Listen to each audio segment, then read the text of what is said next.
स्वागत है आप लोगों का इस वीडियो में। ये एक सिंपल एटूड मशीन की यहाँ बात की जा रही है। एटूड मशीन याद कीजिए, एनएलएम में आपने पढ़ा था। एक सिंपल पुली होता है, फ्रिक्शनलेस पुली, और मासलेस पुली होता है, एक स्ट्रिंग कनेक्टेड है। ठीक है, और कहा जा रहा है कि जो हैवियर ब्लॉक है उसकी मास लाइटर ब्लॉक से दुगनी है। यानी लाइटर ब्लॉक की मास m है तो हैवियर ब्लॉक की मास 2m हो जाएगी।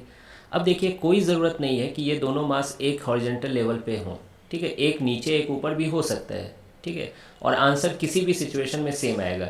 लेकिन जब मुझे मानने का मौका दिया गया तो मैं तो थोड़ा इजी सिचुएशन ही मानूंगा। तो दोनों है ना, दोनों ब्लॉक को मैंने एक ही हॉरिजॉन्टल पोजीशन पे t=0 पर छोड़ दिया है। क्लियर है ये चीज़, और यहाँ पे रिलीज किया गया है। क्वेश्चन में टेंशन की वैल्यू भी दे दी गई है, मज़ा ही आ गया। 16 न्यूटन दे दिया गया, और जब सिस्टम को मोशन पे सेट किया गया, find the decrease in gravitational potential energy. तो पोटेंशियल एनर्जी कितनी घटी है, gravitational potential energy first second में, है ना, 1 सेकेंड में कितनी घटी है। तो ये मैंने नया डायग्राम बनाया t=1 सेकेंड पर। ठीक है, तो आप देख सकते हो बड़ा वाला ब्लॉक नीचे जाएगा और छोटा वाला ब्लॉक ऊपर जाएगा। क्या आपका दिल ये नहीं कह रहा है कि ये दोनों की वैल्यू सेम होगी? क्यों? कांस्टेंट रिलेशन से। जितना एक ही धागे से कनेक्टेड है, जितना ये नीचे जाएगी उतना ही ये धागा ऊपर जाएगी, तो ये दोनों सेम रहेगा। ठीक है, और दोनों की एक्सीलरेशन भी सेम होगी, है ना। ए से नीचे जा रहा है, ए से ऊपर जा रहा है, फाइनल स्पीड भी दोनों की सेम होगी। तो पहले तो एक्सीलरेशन ये सब निकाल लेते हैं। तो उसके लिए मुझे क्या लिखना पड़ेगा, इक्वेशन ऑफ मोशन लिखना पड़ेगा। तो m वाले मास के लिए मैं लिख रहा हूँ net force equal to mass into acceleration पहले। तो देखिए mg नीचे लग रहा है और टेंशन ऊपर लग रहा है। ठीक है, एक्सीलरेशन ऊपर है, तो क्या मैं लिख सकता हूँ टेंशन माइनस mg, और टेंशन की वैल्यू कितनी है 16 minus mg equal to ma। और ये जो मैं काम कर रहा हूँ आप इसे एक लाइन में भी कर सकते थे, लेकिन छोड़ो, मैं पूरा काम ही कर दे रहा हूँ, है ना। इक्वेशन लिख रहा हूँ बेसिक तरीके से। तो ये पहला इक्वेशन हो गया। उसी तरह आप 2m मास के लिए इक्वेशन लिखोगे, net force equal to mass into acceleration. तो 2mg नीचे लग रही है और एक्सीलरेशन भी नीचे है, तो ये वाली फोर्स पॉजिटिव हो जाएगी। तो 2mg minus 16, 2mg minus 16 equal to 2ma। तो ये हो गया सेकेंड इक्वेशन। अब आप इसको सॉल्व कीजिए। वेरिएबल क्या है बताए, यहाँ पर मास भी वेरिएबल है और एक्सीलरेशन भी वेरिएबल है ना। मास हमें पता नहीं है और फाइनली हमें उसकी आवश्यकता पड़ रही है। तो ऐसा करते हैं, ma की वैल्यू यहाँ से उठाकर इस इक्वेशन में रख देते हैं। तो देखिए 2mg minus 16 equal to 2 into ma की वैल्यू कितनी है 16 माइनस mg। अब आप देखिए ये माइनस 2mg इधर जाकर 4mg बन जाएगा, और 16 टू जा 32 है, और ये 16 उधर जाकर 48 बन जाएगा।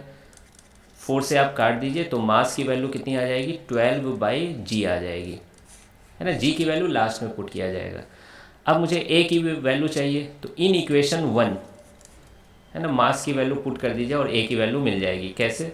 16 माइनस mg मास की वैल्यू 12/g इंटू जी, और मास की वैल्यू 12/g इंटू ए।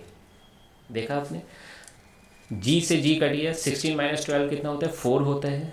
तो 4 इक्वल टू आ गया 12/g इंटू ए।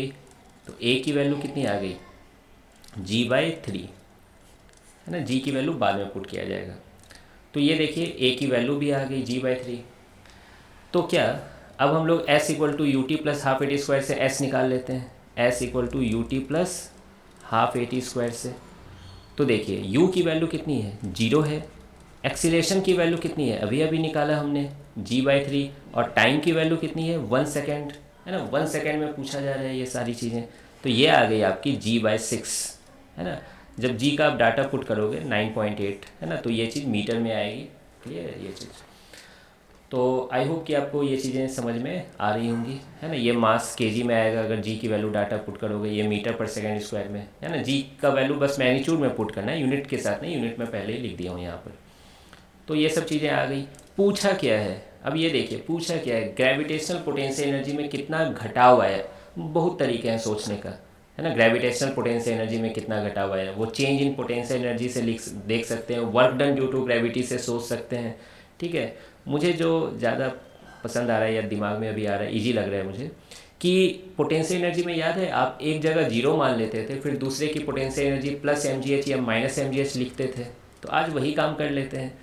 तो मैं इस हॉरिजेंटल लेवल पे पोटेंशियल एनर्जी 0 मान ले रहा हूँ।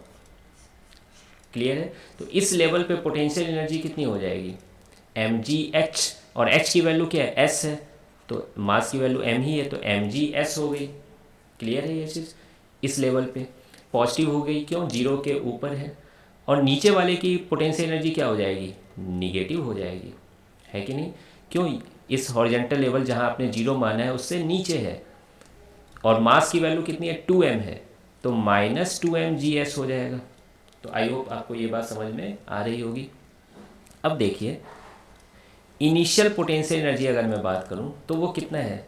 दोनों इसी हॉरिजेंटल लेवल पे जहां आपने जीरो माना है, तो जीरो प्लस जीरो कितना हो जाएगा? जीरो ही हो जाएगा। उसी तरीके से फाइनल पोटेंशियल एनर्जी कितना है? तो देखिए, दो लोगों की पोटेंशियल एनर्जी लिखनी होगी, और ये ग्रेविटेशनल पोटेंशियल एनर्जी हम लोग लिख रहे हैं। तो ऊपर वाले की तो mgs है, और नीचे वाले की क्या है? -2mgs है। जब आप दोनों को जोड़ोगे तो ये आ जाएगा -mgs। ठीक है?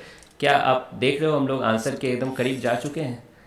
डिक्रीज इन पोटेंशियल एनर्जी पूछा गया है, decrease in gravitational potential energy. ठीक है? तो डिक्रीज क्या हो जाएगा?